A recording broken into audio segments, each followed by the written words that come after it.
"Happy 30th anniversary," my wife whispered with a smile that looked exactly like the one I had fallen in love with 3 decades ago. Then she kissed my cheek, picked up her purse, and said she was driving across town to visit her mother.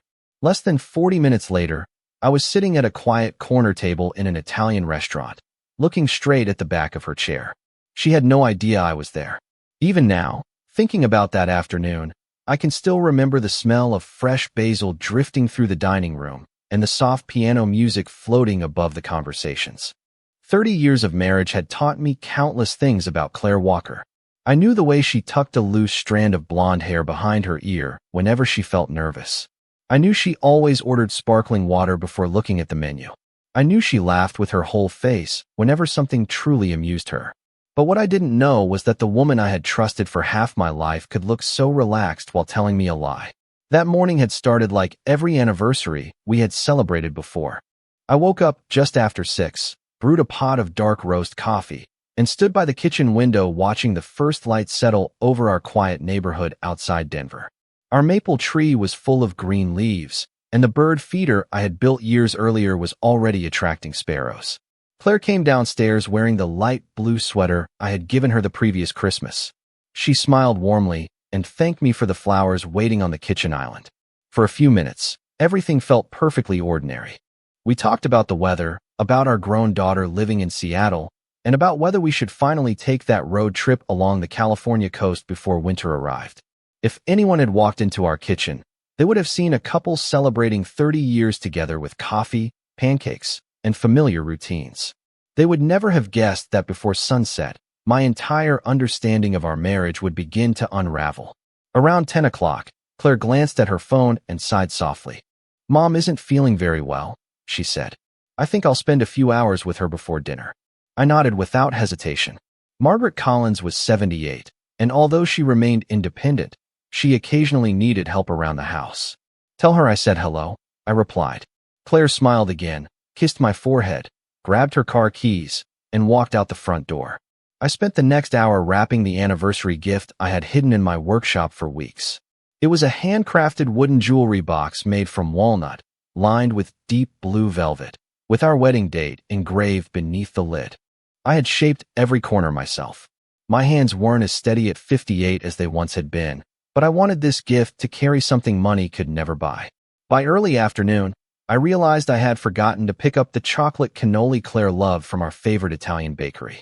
Since it was only a short drive away, I headed downtown, thinking I would surprise her after she returned from visiting her mother. The bakery parking lot was overflowing, so I left my truck on the next block and decided to grab lunch while waiting. Across the street stood Bellissimo, a family-owned Italian restaurant where Claire and I had celebrated birthdays, promotions, and countless quiet Friday evenings over the years. I walked inside, and the hostess smiled politely before leading me toward a small table near the back. As I thanked her and turned the corner, time seemed to stop. Just 3 tables away sat Claire. She wasn't alone. Across from her was a well-dressed man about our age with silver at his temples and an easy smile. She leaned slightly toward him as they talked, completely at ease, completely unaware that her husband of 30 years had just taken the seat directly behind her. I lowered myself into the chair as quietly as I could, careful not to let it scrape against the hardwood floor.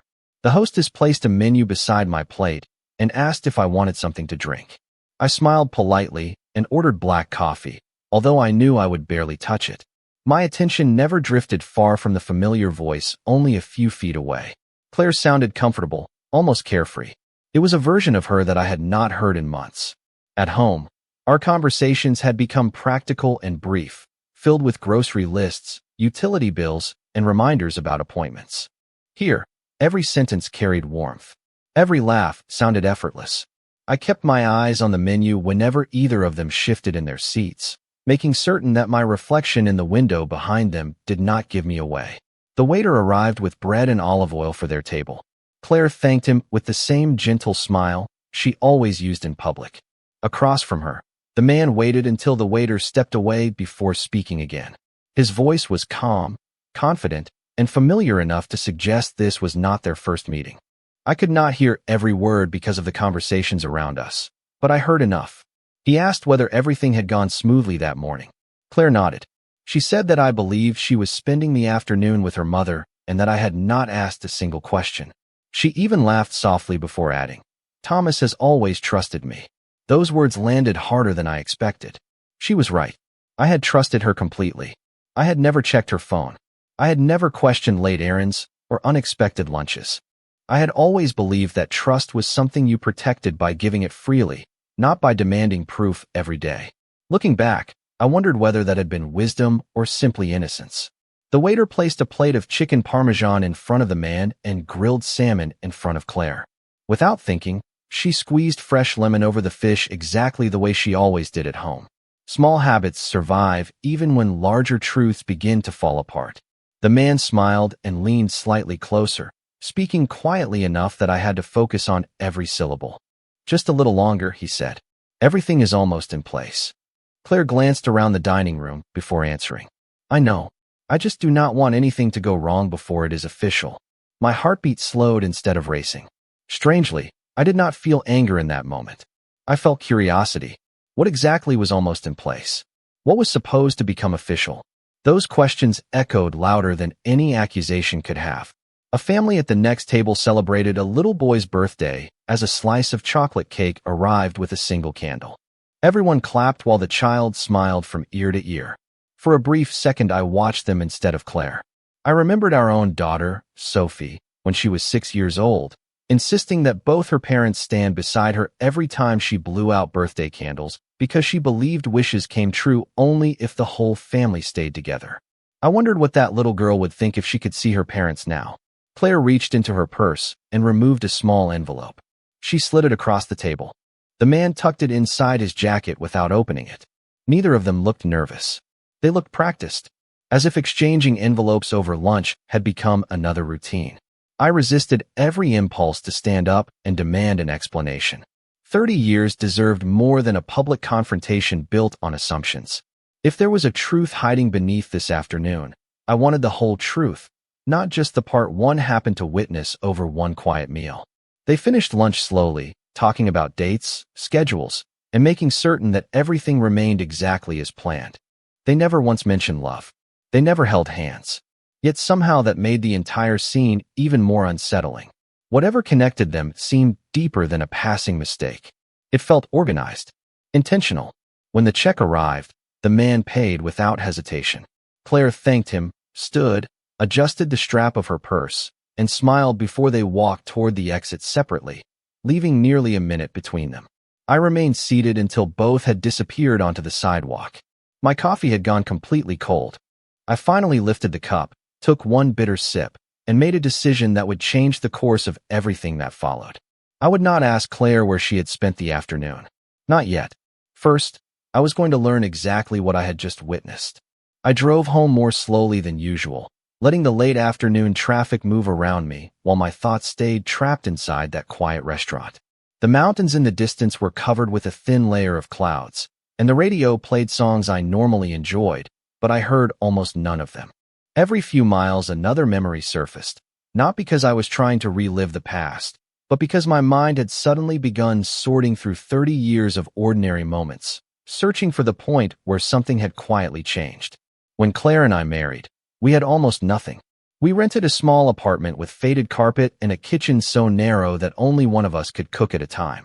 We celebrated our first anniversary with hamburgers because we could not afford steak, and we laughed when the power went out halfway through dinner. Those memories had always reminded me that happiness did not depend on money. We built our life one careful decision at a time. I worked long hours managing commercial construction projects while Claire handled the office of a local insurance agency before eventually opening her own consulting business. Every paycheck seemed to disappear into mortgage payments, school supplies, and college savings for our daughter Sophie. Neither of us complained because we believed we were building something that would last longer than either of us. Looking back from the driver's seat that afternoon, I realized the happiest years had never been defined by vacations or expensive gifts. They were filled with simple traditions. Saturday morning coffee on the back porch. Sunday dinners where Sophie told us about school. Long walks through our neighborhood every autumn as the leaves covered the sidewalks in shades of red and gold. Somewhere along the way those traditions slowly disappeared, but I had accepted each change as a natural part of growing older. Claire became busier. I spent more time traveling for work. Sophie moved to Seattle after college. Life became quieter, and I assumed every married couple eventually settled into comfortable routines. About 2 years earlier, however, little things had started to shift in ways I barely noticed at the time. Claire began protecting her phone with a passcode after years of leaving it on the kitchen counter without a second thought. She started scheduling lunches that seemed to appear unexpectedly on her calendar.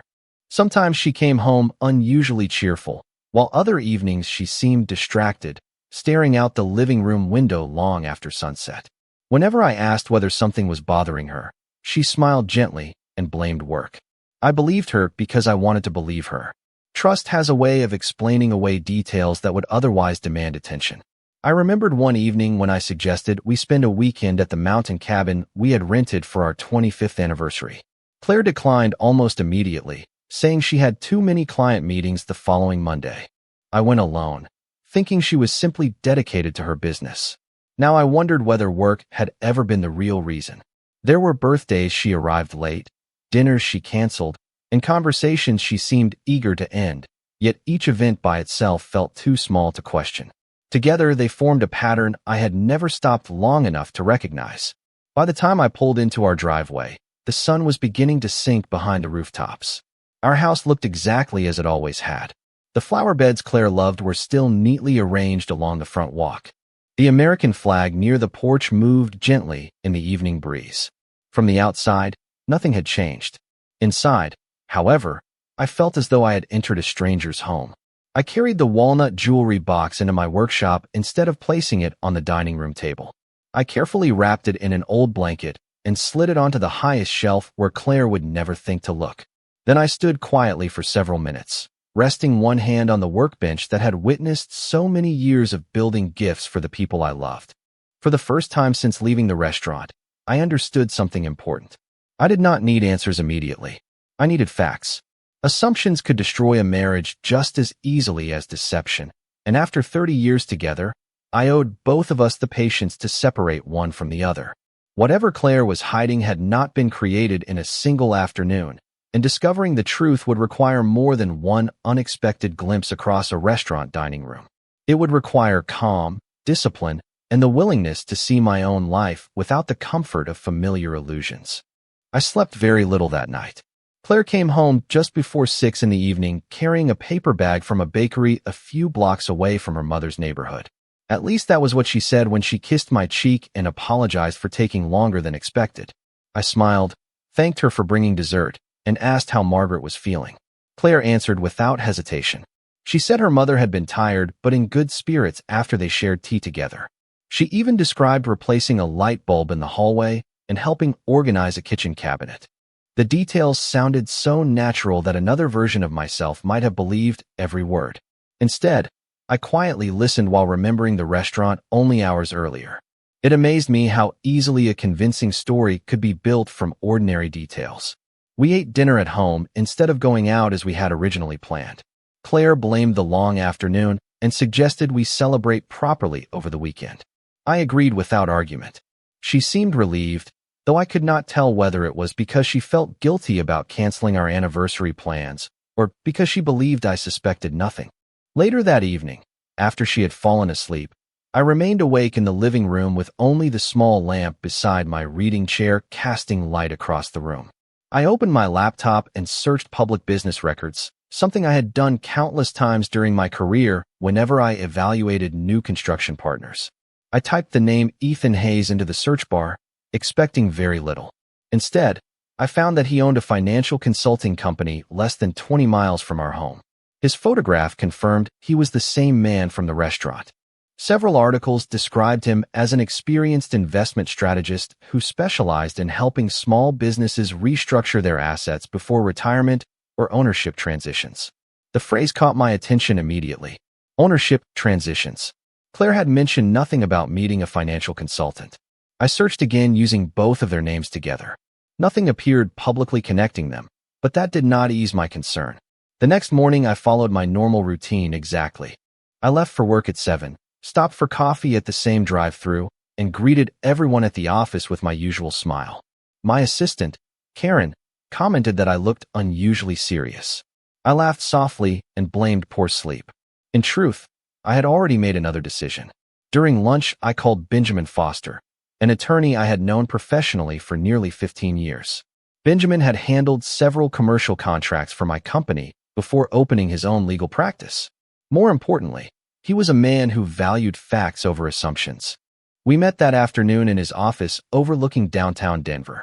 I told him only what I had personally witnessed. I avoided exaggeration and admitted what I did not know. Benjamin listened without interrupting, occasionally making notes on a yellow legal pad. When I finished, he leaned back in his chair and folded his hands. He told me that people often rushed into confrontation before understanding the full picture, and that doing so could permanently damage relationships if innocent explanations later emerged. His advice matched the conclusion I had already reached. He suggested documenting everything I personally observed, reviewing financial records that I legally had access to, and resisting every temptation to accuse Claire without evidence. Before leaving, I asked one final question. If someone wanted to quietly move marital assets or prepare for a major financial decision without attracting attention, where would they usually begin? Benjamin answered almost immediately.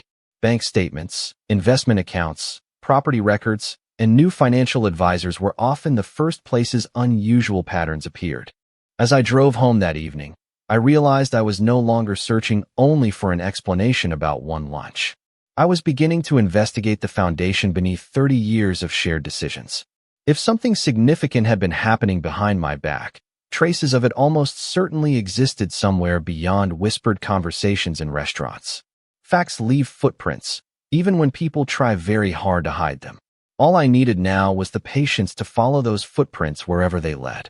I waited 3 days before looking through our financial records, not because I was afraid of what I might find, but because I wanted my emotions to settle before facts had a chance to speak. Saturday morning arrived with clear skies and cool air drifting through the open kitchen window. Claire left early for what she described as a client presentation, giving me the perfect opportunity to organize paperwork we had both ignored for years. Our home office contained 2 filing cabinets, one for household records and another for tax documents. Nothing had ever been hidden between us, so I already knew where everything was kept. At least I believed I did. I started with our checking and savings accounts. Every mortgage payment, utility bill, and insurance premium looked exactly as expected. For nearly an hour, I found nothing unusual. Part of me actually felt relieved. Perhaps the restaurant meeting involved business after all. Perhaps I had misunderstood everything. Then I opened our investment summaries. One account immediately caught my attention because I did not recognize its recent activity. Over the previous 18 months, several substantial transfers had been made into a professionally managed portfolio. The amounts themselves were not alarming because we had discussed increasing our retirement investments years earlier. What unsettled me was the name of the advisory firm managing those funds. Hayes Financial Strategies. I stared at the statement for several long seconds before reading it again, hoping my eyes had simply connected 2 unrelated names. They had not. Ethan Hayes was listed as the lead financial advisor assigned to the account. I tried to remember every conversation Claire and I had ever shared about changing investment firms. Nothing came to mind. We had worked with the same advisor for almost 12 years. Why had that relationship ended without a single discussion? I continued reviewing the statements. The account itself remained jointly owned, but nearly every communication preference had been updated to electronic delivery under Claire's email address alone. Physical statements had stopped arriving at our house almost a year earlier. I had never noticed because most of our bills and reports had gradually become digital. It was such a small administrative change that it barely registered at the time. Now it felt like another carefully placed piece in a much larger puzzle. I logged into our shared tax software and compared the previous 3 years of filings. The numbers matched perfectly, and there were no missing assets or unexplained withdrawals. Whatever was happening, it was being handled with remarkable precision. Nothing illegal appeared on paper. Nothing reckless. Everything looked organized, professional, and intentionally quiet. That realization disturbed me more than discovering financial chaos would have. Disorder leaves obvious signs. Careful planning often does not.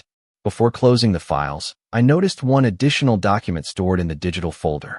It was an appointment confirmation for a retirement planning conference held 6 months earlier. The attendees listed were Claire Walker and Ethan Hayes. My name appeared nowhere on the registration. I searched my memory and realized that weekend Claire had told me she was attending a women's leadership seminar at a hotel near the airport. I remembered encouraging her to go because she had seemed excited about expanding her professional network. Instead, she had apparently spent the day with the same financial advisor I had seen across the restaurant table. I leaned back in my chair and closed my eyes. The room remained perfectly silent except for the steady ticking of the old wall clock my father had given us as a wedding present. For 30 years that clock had marked birthdays, holidays, celebrations, and quiet evenings at home. Today, every tick seemed to measure the distance between trust and uncertainty. I resisted the temptation to call Benjamin immediately. Instead, I organized copies of every statement into a separate folder and returned the originals exactly where I had found them. If Claire had gone to such lengths to keep these meetings private, she would certainly notice if anything appeared disturbed. That afternoon, she returned home carrying groceries and smiling as though it were an ordinary Saturday. She asked whether I had enjoyed the peaceful morning. I smiled back and told her I had finally sorted through old paperwork in the office. For the briefest moment, something flickered across her face. It was gone almost instantly, replaced by the same calm expression she always wore. Most people would never have noticed the change. After 30 years of marriage, I did. And for the first time since all of this began, I became certain of one thing. Claire was no longer hiding only a conversation. She was protecting a plan. I decided that if Claire was carefully protecting her plans, then the worst thing I could do was let her realize I had begun asking questions. The following week, I became the husband she expected to see. I left for work at the usual time, called her during lunch just to ask how her day was going, and even suggested that we finally celebrate our anniversary the coming Saturday at the same lakeside inn we had visited years before. Claire smiled with what looked like genuine relief. She apologized once again for our interrupted anniversary and said she would love nothing more than a quiet weekend together. If I had not seen her inside that restaurant, I might have believed every word. Instead, I simply nodded and told her I would make all the reservations. That evening, I visited Benjamin Foster again. I handed him copies of the investment statements, the conference registration, and every note I had written since the restaurant meeting.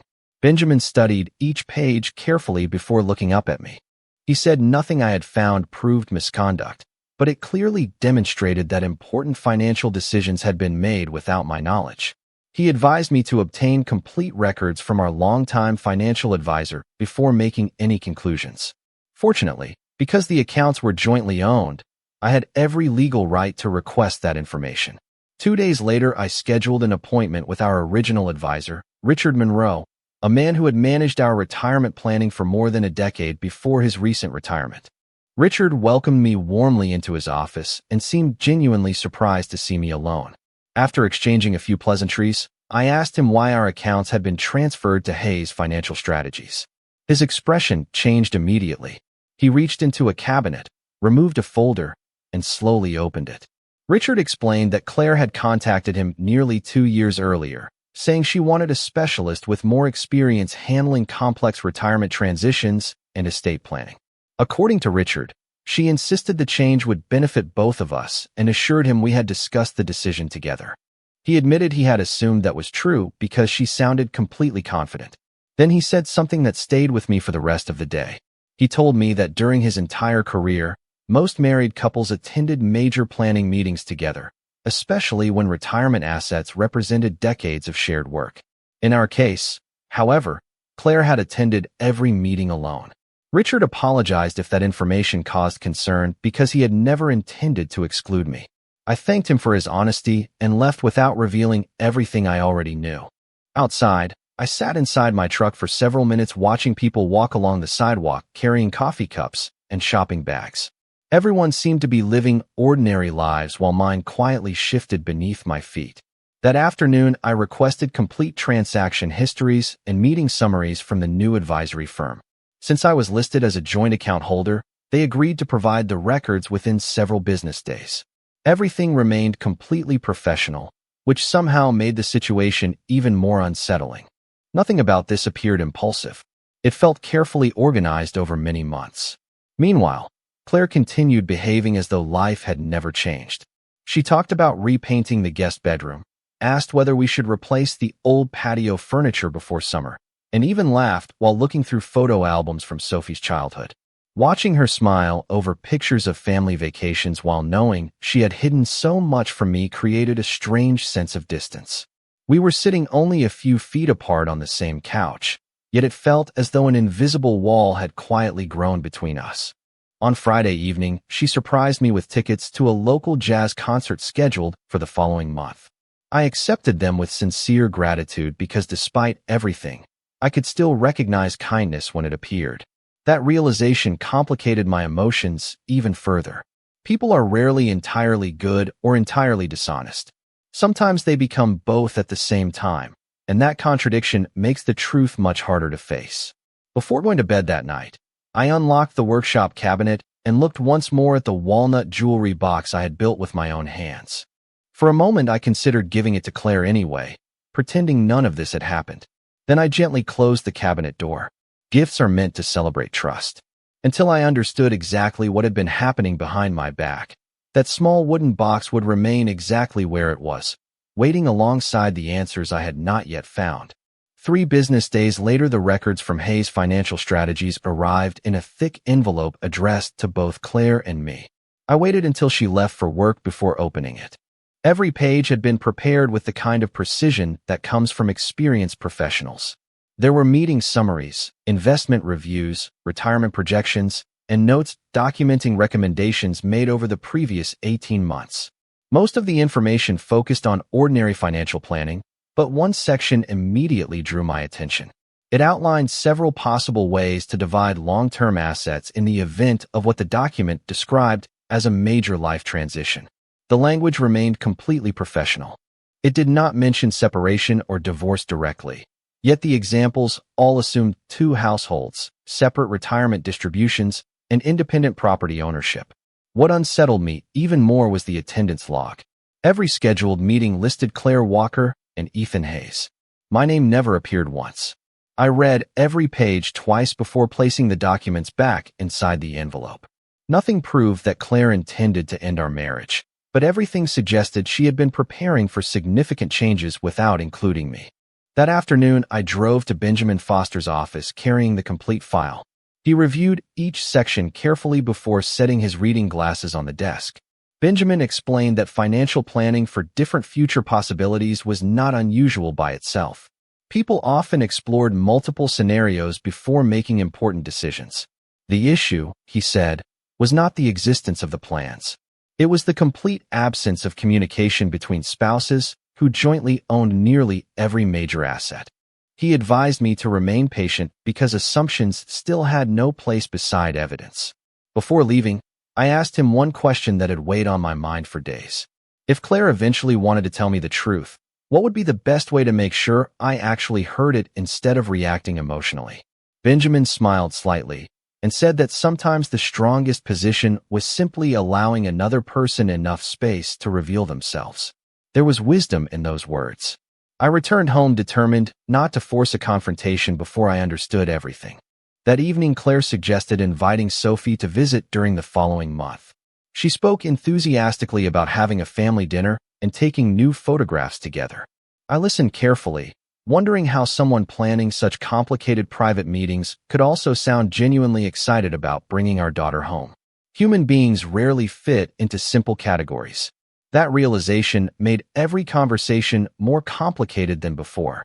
The weekend finally arrived, and we drove to the lakeside inn I had reserved. The drive took a little more than 2 hours, winding through forests already beginning to show the first hints of autumn color. Claire rolled down the window and smiled as cool air filled the car. For a few miles, it almost felt like the years had disappeared. We talked about old vacations, laughed about mistakes we had made while renovating our first house, and even stopped at a roadside bakery to buy fresh cinnamon rolls. Anyone watching us would have seen an ordinary couple enjoying a peaceful getaway.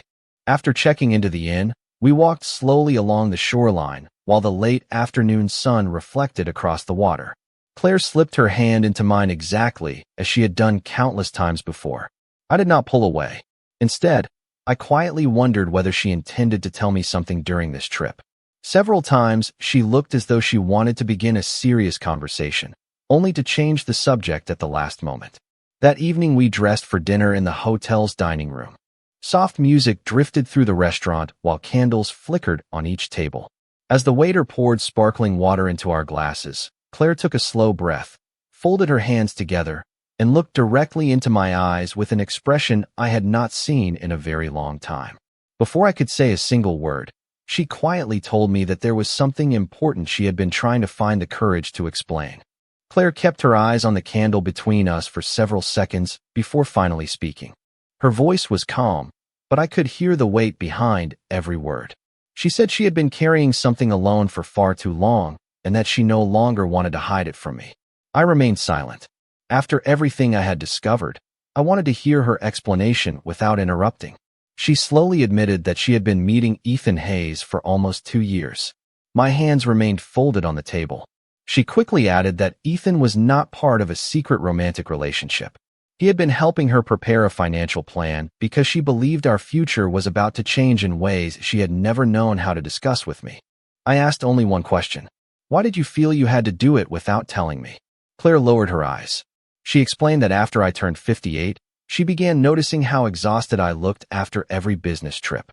She remembered me falling asleep in the living room with construction reports still open on my lap. She remembered hearing me complain about my knees after climbing job sites all day. According to her, she became convinced that I would never choose retirement on my own because I had spent my entire adult life taking care of everyone else before thinking about myself. She said she wanted to create a financial plan that would allow me to leave work comfortably before my health forced the decision. At first, the explanation sounded almost impossible to accept. It did not fit the conversations I had overheard or the secrecy surrounding every meeting. Claire seemed to recognize the doubt on my face. She reached into her handbag and placed a sealed folder on the table. Inside were architectural drawings, purchase agreements, and renovation estimates for a small lakeside property about 90 minutes from our home. She quietly told me that she had been searching for nearly 18 months to find a place where we could spend retirement together. Ethan specialized in retirement planning and real estate investment for clients approaching the next stage of life. She admitted she had asked him to keep everything confidential because she dreamed of surprising me on our anniversary with a completed plan instead of vague promises. I looked through every page carefully. The financial projections I had studied earlier suddenly made more sense. They were not dividing assets between two households. They compared the cost of keeping our current home while purchasing a second property against selling our house and relocating permanently after retirement. The language I had interpreted as preparation for separation referred to alternative retirement scenarios created by financial software.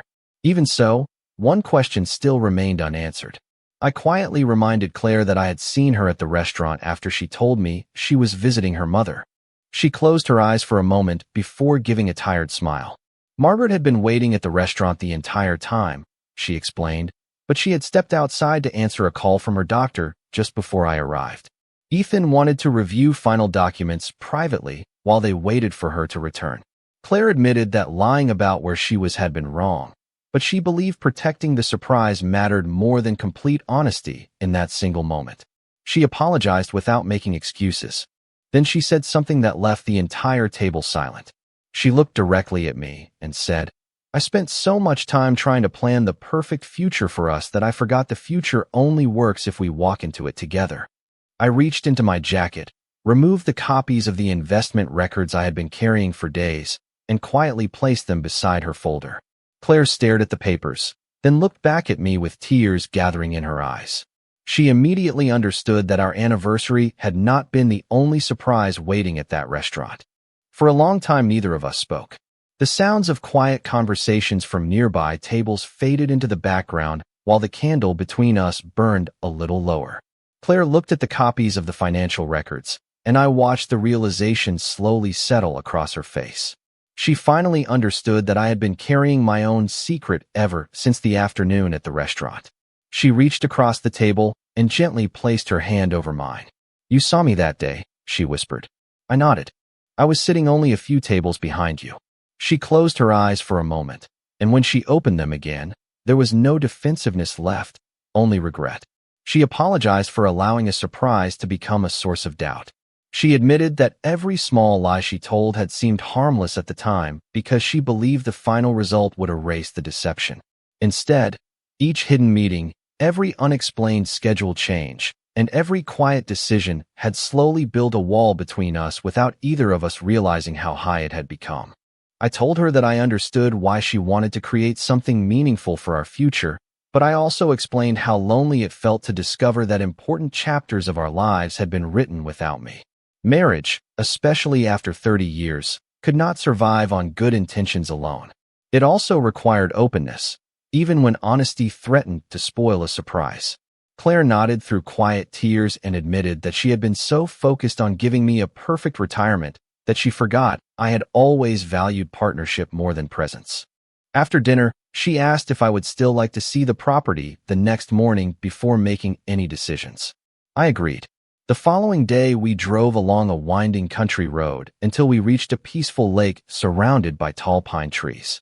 The cottage itself was modest, with a wide wooden porch facing the water and enough space for family visits during holidays. There was a small workshop behind the house where I could build furniture, and a garden area that Claire immediately imagined filling with flowers. Standing there together, I realized that the place itself had never been the problem. The silence surrounding it had been. Before we left, Claire handed me a small envelope.